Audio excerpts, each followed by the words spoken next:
Pani Award, Lifetime Achievement Award, Kasturba Oration Award of the MGIMS, Platinum Jubilee Oration Award of Indian Science Congress, Alumni Award of the BHU are just the award he has received. He has worked as a lecturer, reader, professor and the HOD of the Kaya Chikitsa department at the BHU for over 40 years. Rajasthan Ayurvedic University of Jodhpur as the Vice Chancellor. Visiting Professor, Walkwang Digital University of Korea. Mount Madonna Ayurvedic College at the USA. Working as Professor Emeritus in Faculty of Ayurveda of BHU. Appointed National Professor Guru in Ayurveda by Department of Ayush. Chairman of the Scientific Advisory Board.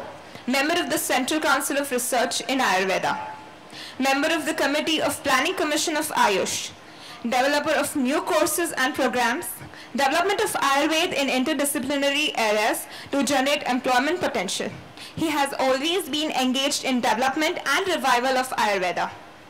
Presenting an award, a lifetime award, Excellence in Ayurveda, is according to me understated. It is we who are ultimately being awarded to have him amongst us today.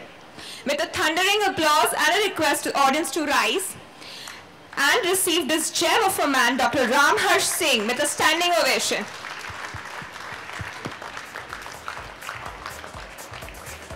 Dr. Raghunandan Sharma and Dr. Kohli to present the award.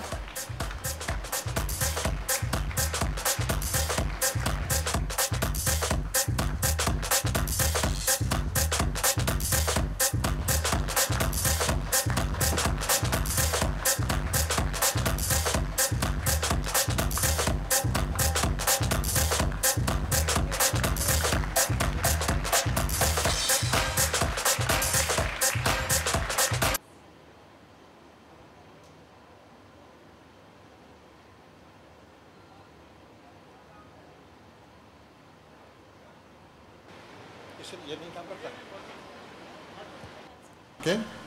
The President CCIM, Dr. Raghunandan Sharma, Dr. Kohli, Dr.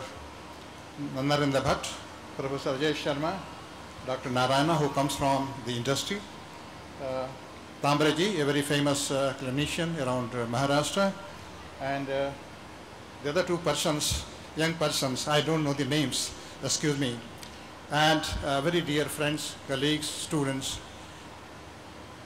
This is a very happy occasion that we are here to have a conference, a get-together, an event. And I was told that this has been organized by students on their own strength. Now this is the beauty of the whole occasion. Few students, few young people came and wanted to do it, and they are doing so nicely. This is something which needs to be appreciated. Friends, I'm always of the feeling, as also was said by Raghunandanji, that the dark days of Ayurveda have gone, actually gradually going, and the brighter days are ahead. This is the event, it is a process which is going on, and it is very important to appreciate, particularly the young people who are students now. They should start feeling that our bad days are gone and days to come are brighter in future, so that their mood is elevated and they follow what they should do. It is they who are supposed to work from themselves. Don't depend so much on seniors. Seniors have passed their life, and you are there to think yourself, stand on your foot, be strong, and to work for yourself. That is very, very important. I'm saying that the Ayurveda, being a very ancient science, several thousand years old science, now gradually resurging. When Dr. Jamke was talking, I was very much encouraged by the way he presented the whole thing. In fact, he talked the very core of Ayurveda. He seems to be one who really understands what is Ayurveda, what is its strength, and in what direction it should proceed. We need people and well-wishers like him, and fortunately he is the Vice Chancellor of Maharashtra Health University, to which Ayurveda is attached. Maharashtra is very important state of India. It is rich in one way, but very rich for Ayurveda. You have the largest number of Ayurvedic colleges. I was told 62 colleges in Maharashtra alone. I come from Uttar Pradesh, we have only 8 colleges. you have 60 colleges. Maybe some may be strong, some may be poor, but the strength is there. Willingness of people to come for Ayurvedic education is there. This is encouragement. Don't be frustrated that some colleges are poor. Don't frustrate it. The number is also important. So Maharashtra is important, particularly Mumbai and Pune. They are the hub of Ayurveda.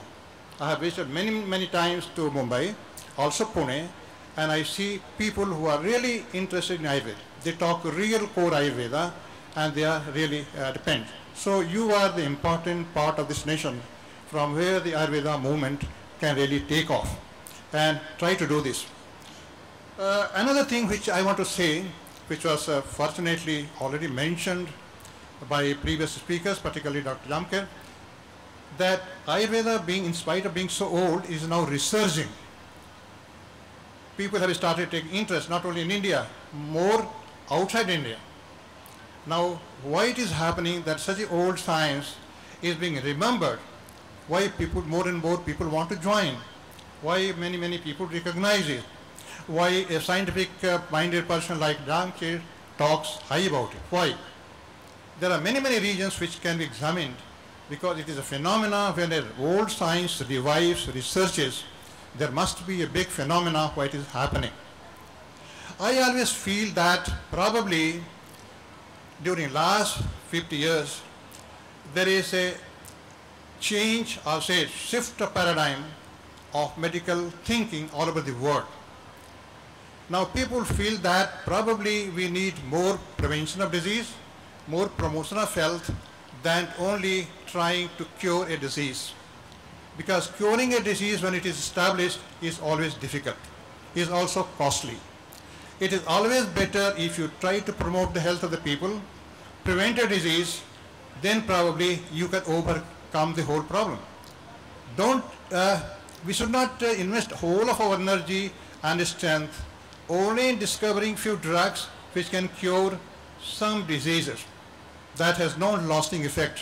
The lasting effect is the change in the paradigm of thinking so that our people are healthier, we prevent disease, and we have not to worry about disease. This was the strength of Ayurveda, which was very nicely said by Dr. Jamker. When Ayurveda starts its statements, he says, preservation of health is the first objective of Ayurveda, not the cure. Cure is number 2 to strength. So our strength is in promoting the health, preventing the disease. I'm not saying that modern medicine has no preventive strength. They have this why those who understand Ayurveda, they like Ayurveda. If you go to America, Europe, they have also started liking because they think that this is the system where there is strength to prevent the problem, to prevent the lifestyle related problems, which is the need, which is the crisis of today. This could be one reason why people are taking interest. You may not be knowing, but if you go abroad and talk to people around, ask a direct question why you are interested. If you are a professor of medicine in a medical school, why interested? They know the problem. They know the future of the system, and probably our strength is there and they recognize. Unfortunately, our people don't recognize their own strength. Let me, don't mind if I'm saying this. We don't recognize our own strength. We try to jump upon the strength of modern medicine. That is the biggest fallacy of our education, our research and practice. That is the difficulty that we are facing. So let us take care of it. Another strength of Ayurveda, which is attracting people, is our green pharmacy. Most of our medications come from green resource. Now there is in the mind of the people all over the world, humanity feels that anything which is green is healthy, is healthier. Anything which is red is unhealthier. I consider modern pharmacy as red pharmacy. You give a chemical medicine, it kills a cells, it kills a bacteria, it's red, it's blood. But green pharmacy heals through another mechanism. Most of our drugs that we use, they are not really the real pharmacological agents. I have been saying always, I will repeat again because I have a conviction that most of our drugs work at dynamics of nutrition dynamics. The question of Rasayan was referred here. What is Rasayan? Prasadin is not a medicine, it is not a pharmacological agent. It's something which promotes the nutritional status of the individual. The cells and tissues of our body improve, they are transformed, they are better, they are kind of better stuff, and they function better. This is what Charak says, Labho payo hi sastanam rasadinam rasayana. By saying this one line, he is hitting on a very important factor, that we have a strength to transform the very biology of a person, so that you are strong enough to prevent the disease. And that strength is to be tapped. This is what people are looking for. Research also to be there. That is the strength of the whole thing. I am happy that our Honorable Vice Chancellor referred to Prakriti concept. And more than a decade research on genome project has revealed that only genes are not important. I recently read a book. I read a book of an author who is a molecular biologist from America. He wrote a book earlier, 10 years ago, that genes are our masters. Now the same author writes another book now, he says genes are our servants. So entire thinking of genome project has changed in the last 12 years. It is more the epigenome which is important than the genome. And the idea of epigenome is strong in Ayurveda. Ayurveda does not believe that everything is happening because of the genes. It is happening because of the environment. And this idea which we have so strong has gone to Western thinkers. Epigenome and genome. Nobody talked of this earlier. We could have talked earlier. We never talked. When they do something, we say, it is with us. So that will not work much. And then another thing which is important, we have a very strong man, Dr. Narayana, who I say he is an industry academician. He is not only industry man, he's a man of academics in industry. I know him more than 20 years. I have a feeling that our drugs should be cost effective.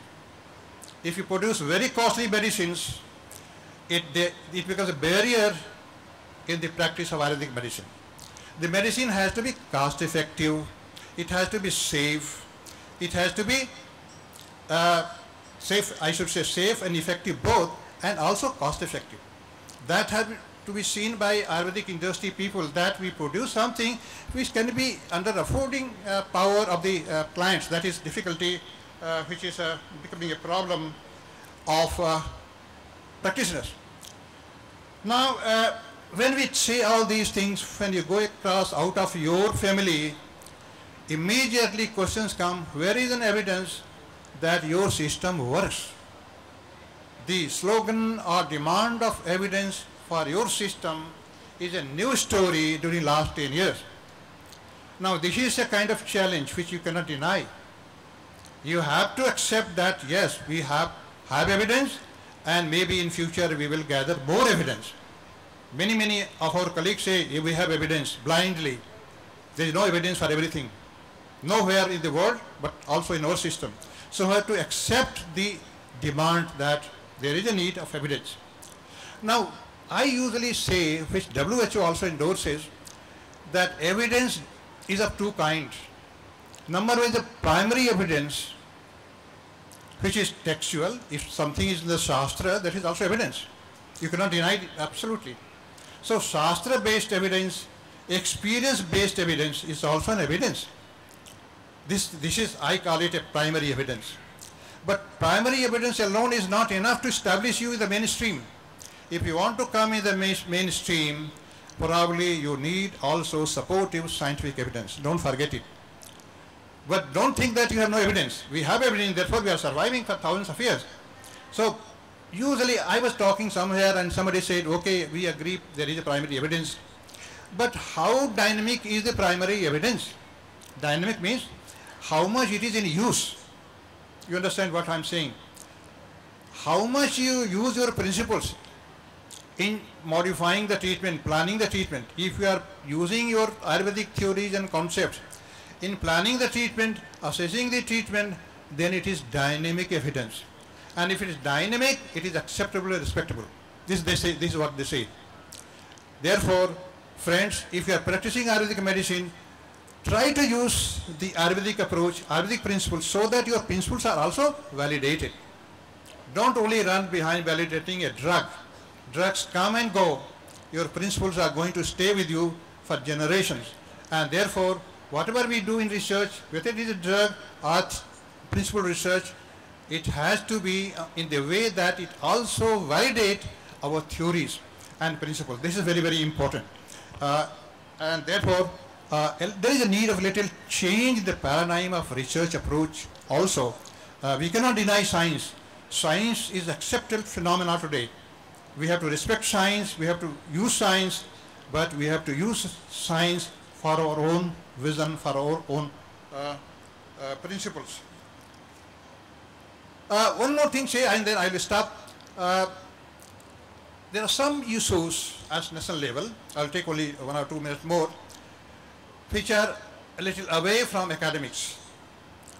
If you all know how the management of the system is taking place in India, I read the official documents recently saying that Government of India spends only 1% of its GDP, only 1% of its GDP on health sector. This compared to 15% in America. Americans spend 15% of their income on health maintenance, the government. Our government only 1%. And out of those 1%, only 2.5% comes to your sector, which I feel that is very small. We need more hike in public funding of our system. Because we are growing, we need some money to alter our face, to look better than what we are looking. So there is a need, a strong need of substantial hike in public fund allocation to ICE. Gradually it is on national debate, it is going to happen. Because a number of times parliamentary committees have said that this proportion should be at least 10% of the total health budget. Presently we are 2.5%. The parliament says do it, 10%, but bureaucrats don't do it. Why they don't do it? I talked to the secretary many times on this issue. He says, okay, we have money, but Ayurvedic people don't spend it. They don't know how to spend money. If it is, I don't think that is a reality. It's not a reality. But even if it is a reality, we are a developing sector, weaker sector, we need encouragement. If you think that I cannot spend money, teach me how to spend money, how to develop. This is also a job of the government to see that the system grows, revives. But repeatedly he will say, no, we had 4,000 crores for this plan. We are surrendering 900 crores because it has not been spent. Who is at fault? Not people sitting here. The people who sit in Delhi, the